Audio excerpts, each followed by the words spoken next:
Hello बच्चों, बेटा अभी तक आपके पास यूनिट्स एंड डायमेंशंस के 6 लेक्चर आ गए होंगे। आज जिस टॉपिक की हम बात करने वाले हैं that's units and dimensions, lecture number 7, subject physics है, क्लास 11th। तो चलिए अगली स्लाइड की तरफ चलते हैं। कंटेंट्स में मैंने आपको इंट्रोडक्शन में अभी तक आपको इंट्रोडक्शन पढ़ाया है, यूनिट सिस्टम्स पढ़ाया है, डायमेंशंस पढ़ाया है, एप्लीकेशंस ऑफ डायमेंशंस पढ़ाया है, और आज जो हम कर रहे हैं that's questions about applications of dimensions. तो चलिए आगे बढ़े। तो सीधा सीधा चलते हैं पहले सवाल की तरफ। यहाँ पे मैं आपको पहले सवाल की तरफ चलने से पहले मैं आपको याद दिला दूं कि आपके पास 3 एप्लीकेशंस होती थी यूनिट्स एंड डायमेंशंस की, जिसमें पहला एप्लीकेशन जो था उसमें हमने क्या किया था कि किसी भी इक्वेशन की डायमेंशन, ये हम किसी भी इक्वेशन को देख सकते हैं कि वो डायमेंशनली करेक्ट है या इनकरेक्ट है, ठीक है ना। लाइक अगर फॉर एग्जाम्पल आपके पास कोई इक्वेशन है और उसमें मतलब अगर मान लीजिए एड में अगर आपके पास कोई इक्वेशन है y is equal to a plus b plus c, अगर इस तरह से है तो आपको मैंने बताया था कि यहाँ पे डायमेंशन ऑफ y जो होना चाहिए वो डायमेंशन ऑफ a के बराबर होना चाहिए, और वही होना चाहिए डायमेंशन ऑफ b के बराबर, और वही होना चाहिए डायमेंशन ऑफ c के बराबर, है ना। तो ये इससे हमें पता चलता था कि डायमेंशनली करेक्ट है या इनकरेक्ट था। दूसरा जो आपके पास इसका यूज था that was conversion of units, जहां पे हम एक यूनिट सिस्टम को कन्वर्ट करते थे किसी दूसरे यूनिट सिस्टम में। जिस तरह से मैंने आपको एक फॉर्मूला वहां पे याद दिलाया था कि आपके पास n u जो है ये कांस्टेंट है, ठीक है ना, और यहाँ पे n जो है दैट इज न्यूमेरिकल वैल्यू है ना, और u जो है ये यूनिट है। तो मैंने आपको बताया था कि ये कांस्टेंट होता है, फिजिकल क्वांटिटी हमेशा सेम रहती है, तो ये कांस्टेंट रहता है। तो इसके बाद हमने लिखा था n1 u1 is equal to n2 u2, ठीक है ना। और तीसरा जो एप्लीकेशन मैंने आपको यहाँ पे बताया था, ठीक है, उसमें मैंने आपको बताया था कि यहाँ से हम ये देख सकते हैं कि किसी भी अगर आपके पास कोई इक्वेशन दे रखा होगा और ये बताया होगा कि किसी इक्वेशन की डिपेंडेंस क्या है, जिस तरह से अगर मेरे पास टाइम पीरियड दिया रहेगा और हमें ये बताया रहेगा कि ये टाइम पीरियड जो है ये एक्सेलरेशन ड्यू टू ग्रेविटी और लेंथ के ऊपर डिपेंड है, तो ये किस पावर के साथ डिपेंड है, इस रिलेशन को डिराइव करने का जो एक मेथड होता था वो डायमेंशनल एनालिसिस होता था। अब वही 3 इक्वेशंस में से कोई कोई यहाँ पे यूज होगा, तो आप देख सकते हैं कैसे करेंगे। तो यहाँ पे पहले एक क्वेश्चन हमें दिया गया है जिसमें हमें कहा गया है कि एक स्टूडेंट है and he recalls a relation, ठीक है ना, ऑलमोस्ट करेक्टली। तो इसको एक इक्वेशन लिखनी है, ये इक्वेशन लिख तो लेता है लेकिन इसको इस इक्वेशन में भूल जाता है एक चीज, वो क्या है, ये लिखता है 1 माइनस वी स्क्वायर। इसको ये बात ये यहां तक ये लिख लेता है, लेकिन प्रॉब्लम ये है कि इसको यहां पे इक्वेशन जो है वो इनकम्प्लीट है, क्योंकि यहां पे उसको याद आता है कि एक स्पीड ऑफ लाइट c का एक वैल्यू आ जाना चाहिए। तो आपको बताना है वो c का वैल्यू कहां पे आएगा और किस पावर के साथ आएगा। देखिए where m and m not stand from masses and v is for velocity, so actually speed, what is the right place for c and how should it be written। बात समझ आई। तो अगर आप देखेंगे तो जो इक्वेशन आपके पास है, देखिए आपके पास इक्वेशन जो है that is m is equal to m not divided by under root of 1 minus we square, है ना। लेकिन ये इक्वेशन जो आपके पास है दिस इज इनकरेक्ट। क्यों इनकरेक्ट है जी?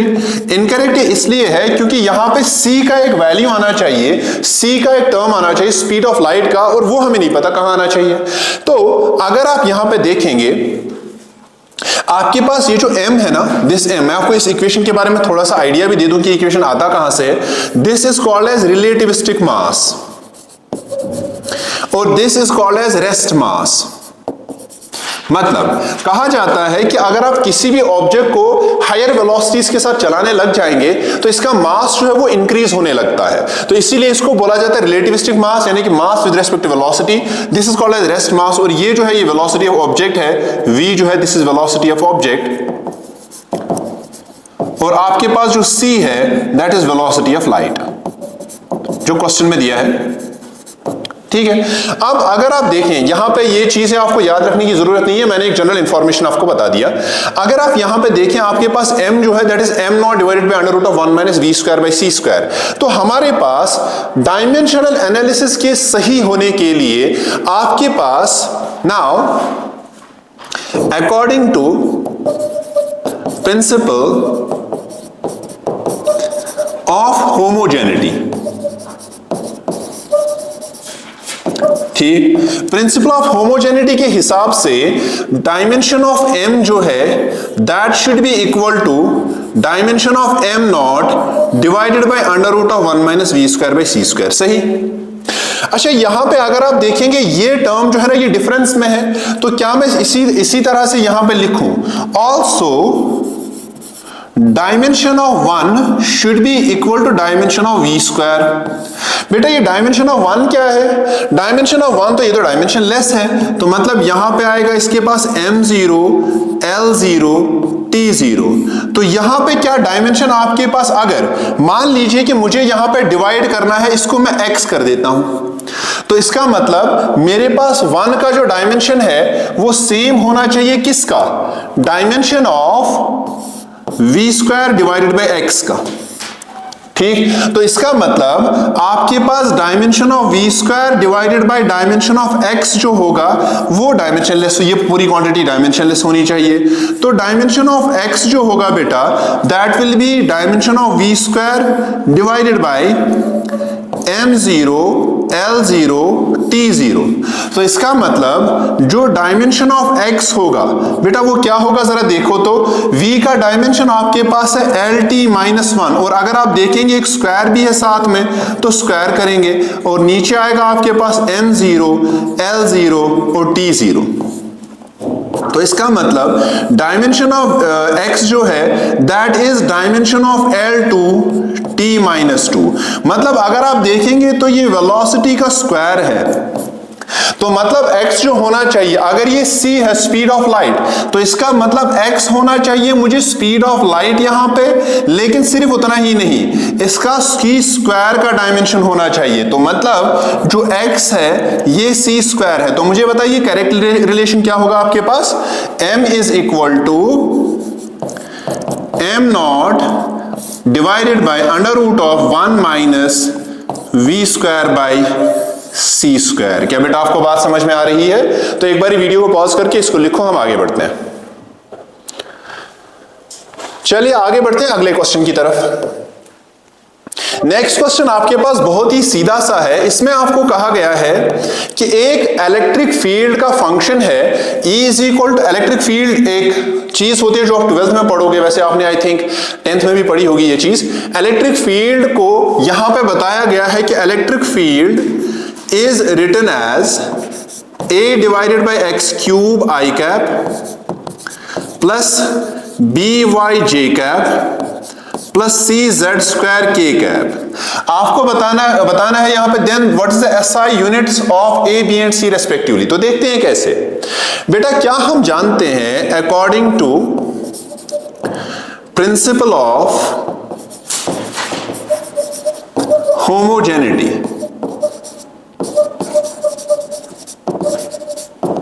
होमोजेनिटी प्रिंसिपल के अकॉर्डिंग डायमेंशन जो E का होना चाहिए, किसका सर? इलेक्ट्रिक फील्ड का। क्या वो डायमेंशन बराबर होना चाहिए किसके? a divided by x cube के। क्या वही बराबर होना चाहिए किसके? b इंटू वाई के, और यही बराबर होना चाहिए c z स्क्वायर के। यहां पे मैं आपको बताऊं ये x y और z ये तीनों जो हैं these are displacements along x axis, y axis and z axis respectively. क्या आपको बात समझ में आ रही है? तो अब आपके पास यहां पे सवाल ये है कि ये जो E है इसका डायमेंशन क्या है? सर इसका डायमेंशन वैसे तो मैंने आपको दिखाया है, चलो दोबारा देखते हैं। मैंने आपको बताया था कि जो आपके पास एक इक्वेशन होती है Lorentz force, that is Q into E plus V cross B। ठीक, तो इसका मतलब यहां पे ये जो FL है that is QE plus Q into V cross B। या अगर आपको इतना याद नहीं रखना है, सीधा सीधा याद रखिए कि जो इलेक्ट्रिक फोर्स है, electric force on charge Q that is given as F is equal to Q into E। तो इसका मतलब E जो होगा that will be F divided by Q। तो मतलब E का जो डायमेंशन है दैट विल बी फोर्स का डायमेंशन, दैट इज MLT -2 और Q का डायमेंशन जो है दैट इज 80। ये चीजें आपको मैंने ऑलरेडी बताया था याद रखने के लिए। जरा इसको ऊपर ले जाओ और देखो कितना आता है। तो आपके पास इलेक्ट्रिक फील्ड का जो डायमेंशन है दैट इज ML-T-3A-1। चेक करके देखो, ठीक है। तो इसका मतलब आपके पास इलेक्ट्रिक फील्ड का जो डायमेंशन है दैट इज ML-T-3A-1 और ये बराबर होगा A divided by x cube के। अरे बोल यार। तो आपके पास A किसके बराबर होगा? A का dimension that will be dimension of ML-T-3A-1 और ब्रैकेट में होगा एक्स क्यूब का डायमेंशन। x बेटा डिस्प्लेसमेंट है, क्यूब करेंगे तो L3 बनेगा। तो आपके पास डायमेंशन ऑफ A जो होगा that will B ML-T-3A-1 L3। जरा सॉल्व करके देखो, आपके पास A का जो डायमेंशन आएगा दैट विल बी M। देखो जरा सा L3 तो मतलब टोटल आया कितना? L4। देखो 1 और 3 और यहां पे आया T-3 तो A-1। ये किसका डायमेंशन मिला? A का। सर इसका ऐसा यूनिट कैसे निकालेंगे? ऐसा यूनिट आसान है। तो आपके पास ऐसा यूनिट ऑफ A, देखो मास का एक यूनिट है तो केजी हो गया, L का 4 है तो मीटर 4 हो गया। अब टाइम का -3 है तो यहां पे हुआ सेकेंड क्यूब डिवाइड में और एम्पियर का, एम्पियर है ना तो A लिखेंगे यहां पे। बात आपको समझ में आई? इसी को आप ऐसे भी लिख सकते हैं KG metre 4 ampere second cube, ऐसे। बात समझ आई? ये आपको मिला dimension of A। Sir dimension of B और C कैसे निकालेंगे? तो बेटा आपके पास अगेन BY जो है इसका डायमेंशन बराबर होगा डायमेंशन ऑफ इलेक्ट्रिक फील्ड के। क्यों बेटा? सर ये तो डायमेंशन, ये तो प्रिंसिपल ऑफ होमोजेनिटी है क्योंकि इसका डायमेंशन इसका और इसका सेम होना चाहिए। तो इसका मतलब आपके पास B का जो डायमेंशन है that will be dimension of electric field divided by dimension of Y। Sir Y क्या है? ये बेटा डिस्प्लेसमेंट ऑलरेडी यहां पे बोल दिया गया है। तो आपके पास B का जो डायमेंशन है ना that will be equal to, देखो इलेक्ट्रिक फील्ड का डायमेंशन यहां पे दिया है, यहीं पे लिखा था मैंने ML-T-3A-1 और डिवाइडेड बाय यहां पे Y जो है दैट विल बी L। अच्छा ये L और L कैंसिल होगा तो आपके पास डायमेंशन ऑफ B क्या है बेटा? आपके पास डायमेंशन ऑफ B आएगा ML-T-3A-1। तो इसका मतलब ऐसा यूनिट क्या होगा? ऐसा यूनिट होगा इसका B का क्या?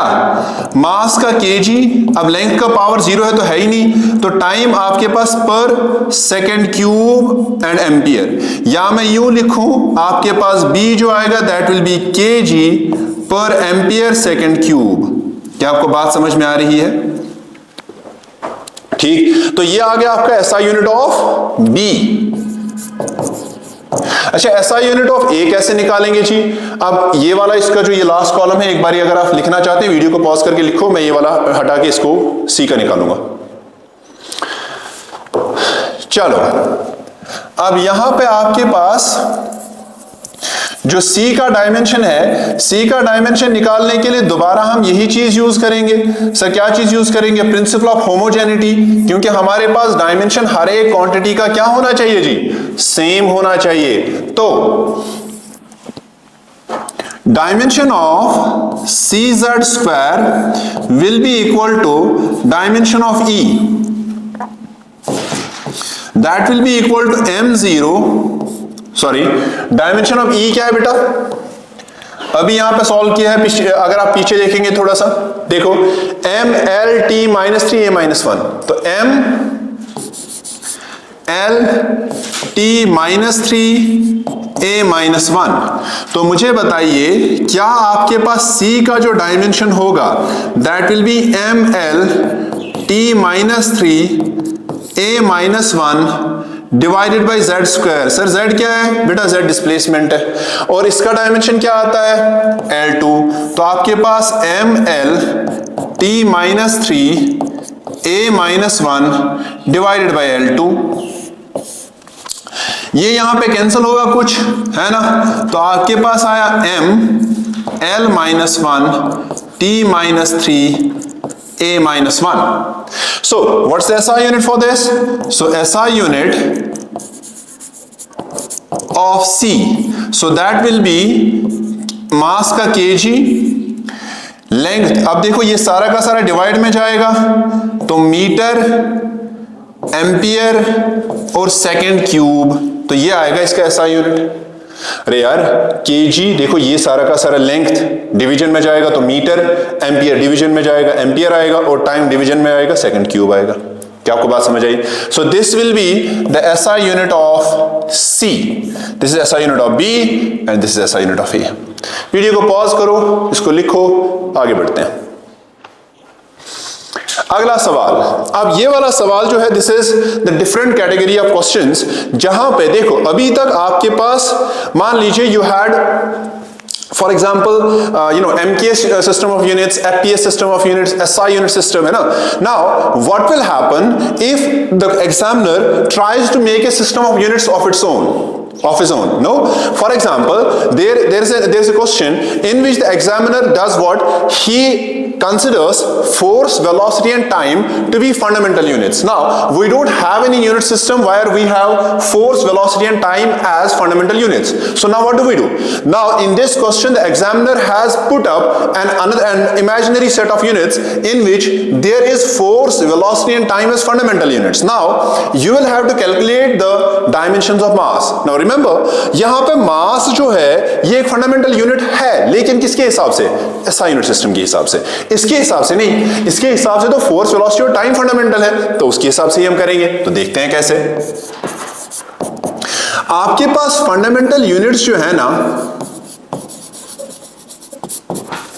फंडामेंटल यूनिट्स दैट इज एक तो फोर्स और velocity and time. Sir derived unit यहां पे क्या है? ये फंडामेंटल यूनिट है in this case, okay, in this case. Now derived unit क्या है बेटा? डिराइव्ड यूनिट यहां पे मास है, ये SI यूनिट सिस्टम में भले ही फंडामेंटल है, यहां पे तो डिराइव्ड है। अच्छा, तो पहला स्टेप इसमें जब करते हैं तो हम क्या करते हैं? पहले फोर्स का डायमेंशन देखते हैं। नाउ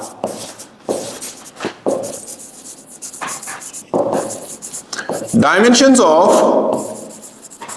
फोर्स, बेटा डायमेंशंस ऑफ फोर्स जो है ना दैट विल बी, ध्यान से, फोर्स का डायमेंशन जो है दैट इज MLT -2। पहले आप पूछोगे सर इस क्वेश्चन को सॉल्व कैसे करें? बेटा इस क्वेश्चन को हम सॉल्व करेंगे जो आपके पास जो प्रिंसिपल, जो आपके पास एप्लीकेशन ऑफ डायमेंशन एनालिसिस है, जहां पे हमने ये सीखा था कि अगर हमें कोई इक्वेशन डिराइव करनी हो तो उसको कैसे करेंगे, उसी तरह से हम इसको करेंगे। तो देखते हैं कैसे। अच्छा, F is this. Now velocity जो आपके पास है V, दैट इज LT -1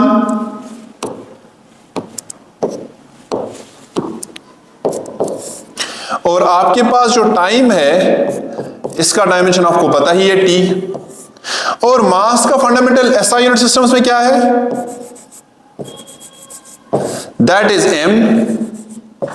अब मुझे ये नहीं पता, देखो इतना तो इस क्वेश्चन में बताया गया है कि force, velocity and time are fundamental units, लेकिन मुझे ये नहीं पता कि इसमें पावर क्या होगा। देखो ये तो मैं जानता हूं कि इसमें क्वेश्चन में इतना तो डेफिनेटली आएगा F, V एंड T, लेकिन ये नहीं पता पावर क्या आएगा। तो चलो मान लेते हैं कि जो मास है इसका डायमेंशन बराबर होगा dimension of force raise power A, क्योंकि पावर नहीं पता मुझे, और आपके पास velocity raised power B and time raised power C। तो मतलब आपके पास मास जो है यानी कि M1 L0 T0 ये बराबर होगा ml t minus 2 raise power a lt minus raise power b और टाइम रेज पावर c। तो जरा इसको मल्टीपल करके देखो बेटा, तो आपके पास m1 l0 t0 will be equal to ma la t minus 2a lb t minus b और tc। तो आपके पास m1 l0 t0, ये देखो मास एक ही जगह है तो ma लिखूंगा, लेंथ एक दो जगह है तो लिखूंगा l, base are same power sir added तो a प्लस b, और t base are same power sir added तो minus 2a minus b plus c। अगर आप देखोगे तो आपके पास यहां पे m का पावर a है, तो देखेंगे तो a आपके पास 1 के बराबर आता है, a प्लस b आपके पास किसके बराबर आता है बेटा, 0 के बराबर, तो b is equal to minus a, so इसका मतलब b is equal to what, -1। ठीक, अगला देखो आपके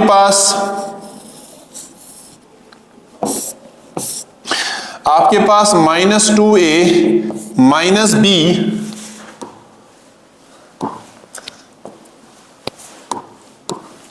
-2a minus b plus c, ये बराबर होगा 0 के, तो इसका मतलब आपके पास देखो a का वैल्यू हमें पता है, सो -2 इंटू 1 माइनस b, अच्छा b का वैल्यू भी हमें पता है वो -1 है, तो वो भी यूज करके देखते हैं।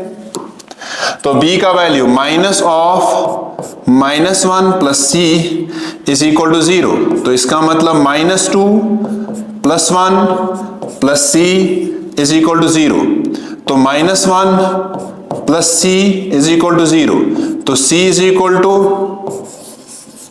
तो इसका मतलब देखो c का वैल्यू भी मिला, a का वैल्यू भी, b का वैल्यू भी, तो इसका मतलब जो मास का डायमेंशन होगा in terms of force, velocity and time, तो फोर्स का पावर a है तो 1, so that is f, velocity का पावर -1 है तो v -1 और t 1, तो बेटा ये होगा इस नए यूनिट सिस्टम में मास का डायमेंशन।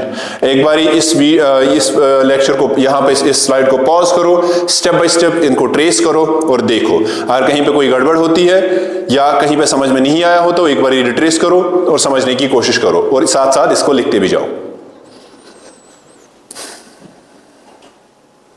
चलिए आगे बढ़ते हैं अगली स्लाइड की तरफ। अब इसी स्लाइड में यहां पे ये जो क्वेश्चन है, इस क्वेश्चन में हमें कहा गया है यहां पे भी एक इमेजिनरी यूनिट सिस्टम बना दिया गया है। इमेजिनरी यूनिट सिस्टम बोले तो आपको फोर्स, एक्सेलरेशन और टाइम बताया गया है कि ये आपके पास फंडामेंटल यूनिट्स है, जबकि असल में फोर्स और एक्सेलरेशन फंडामेंटल यूनिट्स तो है नहीं, टाइम है। और आपको बताया गया है डेंसिटी ऑफ लेंथ बताओ। अच्छा, लेंथ जो है वो फंडामेंटल यूनिट है एसआई यूनिट सिस्टम के हिसाब से, इसके हिसाब से नहीं, तो यहां पे एक इमेजिनरी यूनिट सिस्टम बना दिया गया है। तो चलिए देखते हैं। तो आपके पास जो फंडामेंटल यूनिट्स यहां पे है,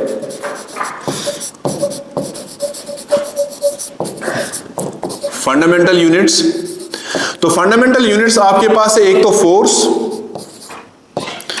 दूसरा आपके पास एक्सेलरेशन, और तीसरा आपके पास टाइम। ठीक, और आपके पास यहां पे डिराइव्ड क्वांटिटी जो है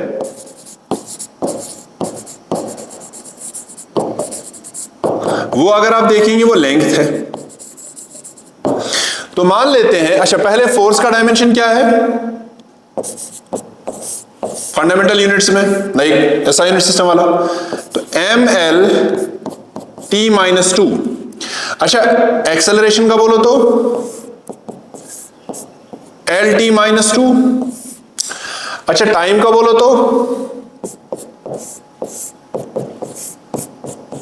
ठीक, मान लेते हैं कि ये जो लेंथ का डायमेंशन है ये बराबर है dimension of force power a, dimension of acceleration power b और dimension of time power c। तो अब अगर आप देखेंगे तो आपके पास लेंथ का जो डायमेंशन है SI यूनिट्स में, that is m0 L1 T0 बराबर फोर्स का डायमेंशन जो है that is ml T-2 raise power a LT-2 raise power b और t रेज पावर c। तो आपके पास m0 L1 T0 a को अंदर मल्टीपल करो तो आया ma LA T-2a, b को मल्टीपल करो तो LB T-2b और c को मल्टीपल करो तो TC। अब base are same, powers are added, तो m0 L1 T0, तो यहां पे base are same powers are added, तो ma L देखो दो ही जगह है तो L a प्लस बी और T -2a और -2b और प्लस c। आप देखो अगर दोनों तरफ से ये इक्वेशन सेम है तो मतलब पावर भी सेम होना चाहिए, तो मतलब a जो होगा वो 0 के बराबर, साथ में a प्लस बी जो है वो बराबर होना चाहिए 1 के, तो मतलब आपके पास b will be equal to 1 minus a, तो मतलब b will be equal to 1 minus 0, तो b will be equal to 1। अगला अगर आप देखेंगे -2a -2b plus c will be equal to 0, तो मतलब अच्छा a का वैल्यू भी पता है, b का वैल्यू भी पता है, तो -2 into 0 minus b into 1 plus c is equal to 0, तो मतलब c जो आएगा दैट विल बी +2। तो अब इसको यूज करो यहां पे, तो मतलब आपके पास जो लेंथ का डायमेंशन आएगा in this system of units which was mentioned that was, देखो तो फोर्स का पावर a था तो 0 आएगा, तो मतलब F0। अच्छा देखो यहां पे एक्सेलरेशन का 1 आएगा, तो एक्सेलरेशन का 1 और टाइम का 2, तो ये आएगा इस नए सिस्टम ऑफ यूनिट्स में लेंथ का डायमेंशन। एक बारी वीडियो को पॉज करो, इसे लिखो और हम आगे बढ़ते हैं अगले क्वेश्चन की तरफ। ये जो क्वेश्चन है बेटा, यहां पे आपके पास मैं आपको बता देता हूं, इसको आपको होमवर्क लेना है, ये आप घर पे करोगे, लेकिन मैं आपको थोड़ा सा आइडिया जरूर दूंगा। आपके पास यहां पे जो फंडामेंटल यूनिट्स हैं, फंडामेंटल यूनिट्स जो आपके पास है ना, दैट इज एनर्जी और वेलोसिटी और टाइम, और जो डिराइव्ड यूनिट है ना, डिराइव्ड यूनिट आपके पास क्या है जी, चेक करो, सरफेस टेंशन।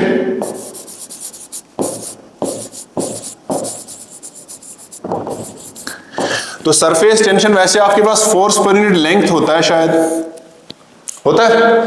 अच्छा तो मान लीजिए यहां पे, अच्छा एनर्जी का डायमेंशन बताओ तो जी, सर सेम होता है जो वर्क का होता है, तो क्या होता है वर्क का, mL2T-2। अच्छा वेलोसिटी का डायमेंशन बोलो तो जरा सा बेटा, तो क्या LT-1। अच्छा इसके बाद टाइम का डायमेंशन बोलो तो क्या सीधा सीधा T। अच्छा अब सरफेस टेंशन का बोलो तो इसको सरफेस टेंशन, यहां पे मैं इसको मान लीजिए T से डिनोट कर, या T से नहीं करते हैं क्योंकि तब T से टाइम भी है ना,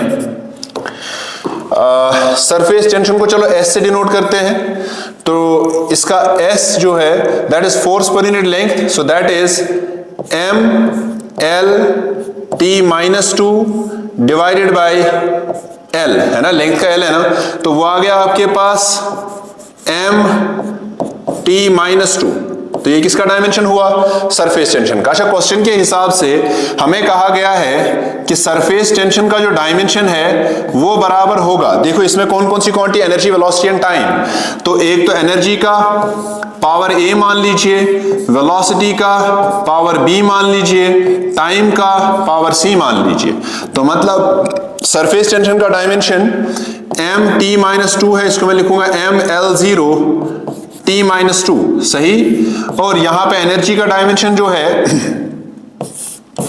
that is ml2 t-2 power a, यहां पे lt-1 पावर b और यहां पे t पावर c। तो इसका मतलब आपके पास यहां पे m1l0 t-2, तो यहां से अगर आप देखेंगे इनको मल्टीपल करके देखो पावर्स को, तो ma l2a t-2a, यहां पे lb t-b और यहां पे tc। अब base are same, powers are added I think, है ना। तो m1 l0 t-2 और यहां पे देखो तो सीधा सीधा ma, l यहां पे है दोनों जगह पे, तो लिखेंगे l 2a plus b, t जो है that is -2a minus b plus c। तो मतलब आपके पास जो a है वो 1 के बराबर आना चाहिए, साथ में 2a प्लस b 0 के बराबर आना चाहिए। तो मतलब आपके पास b जो है दैट इज -2a, तो मतलब b जो है दैट इज -2 इंटू 1, तो मतलब b जो है दैट इज -2 के बराबर। इसी तरह से कैलकुलेट c, ठीक है ना। अच्छा, c कैलकुलेट करोगे तो आपके पास डायमेंशन ऑफ सरफेस टेंशन जो होगा that will be dimension of energy raise power a, dimension of velocity raise power b and dimension of time raise power c। Use in this, use a, b and c in above equation and calculate। वैसे तो मैंने पूरा solve कर ही दिया है, बस c calculate करना है आपको, उसमें यूज करना है, आंसर आएगा। वीडियो को पॉज करो और इसको लिखो। चलो अब इस वैसे वो पिछला वाला क्वेश्चन जो है उसमें मैं चाहता था कि वो होमवर्क करे, बट मैं कर लिया उसको सॉल्व पूरा। अब ये वाला क्वेश्चन होमवर्क लीजिए, ठीक है ना। इसमें मैं बिल्कुल छोटा सा चीज बताऊंगा, बाकी आप होमवर्क करोगे। देखो आपके पास यहां पे इस क्वेश्चन में क्या है, फंडामेंटल क्वांटिटीज।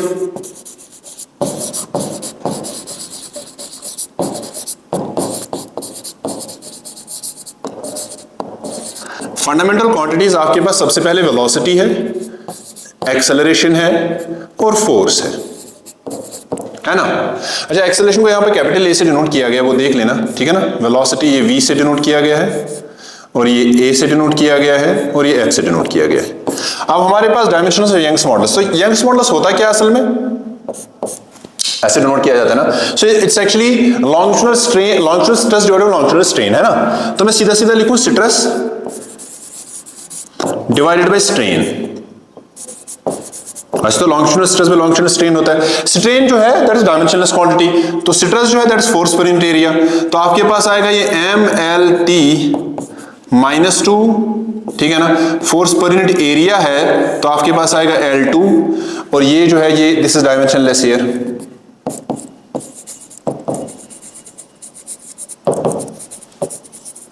तो आपके पास जो डायमेंशन ऑफ y है ना दैट विल बी, देखो तो ये ऊपर जाएगा ना, तो ml-1 t-2। वैसे वेलोसिटी का डायमेंशन बोलो तो सर lt-1। अच्छा, फोर्स का डायमेंशन बोलो तो सर इसका तो होगा ml-2। अच्छा मुझे बताओ एक्सेलरेशन का डायमेंशन तो सर lt-2 होगा, तो इसका बात समझ आ रही है? अब इस चीज को यूज करो, फिर इस क्वेश्चन को सॉल्व करो। तो ये आपके पास होमवर्क है। तो आपके पास अब तक जो है हमने एप्लीकेशंस ऑफ डायमेंशंस कंप्लीट किया है, और इनफैक्ट इस पे जितने भी तरह के क्वेश्चंस होंगे एप्लीकेशन ऑफ डायमेंशन एनालिसिस पे, वो हमने सॉल्व कर लिए हैं। तो बाकी जो अगर आपको मॉड्यूल या किसी भी किताब पे क्वेश्चंस मिले उनको ट्राई कीजिए। अगर नहीं आते हैं तो क्लास में बताइए, क्लास में उसको डिस्कस कर सकते हैं, या इस लेक्चर या किसी भी लेक्चर में कोई दिक्कत आ रही हो, कहीं पे कोई प्रॉब्लम आ रही हो, तो क्लास में उस चीज का मेंशन कीजिए, उनको डिस्कस करेंगे तो वहां पे क्लियर करा देंगे। तो आज का लेक्चर जो है वो हम यहां पे कंक्लूड करते हैं। तो आपको तब तक आप अपना ख्याल रखें और हम मिलते हैं अगले लेक्चर में। अल्लाह हाफिज।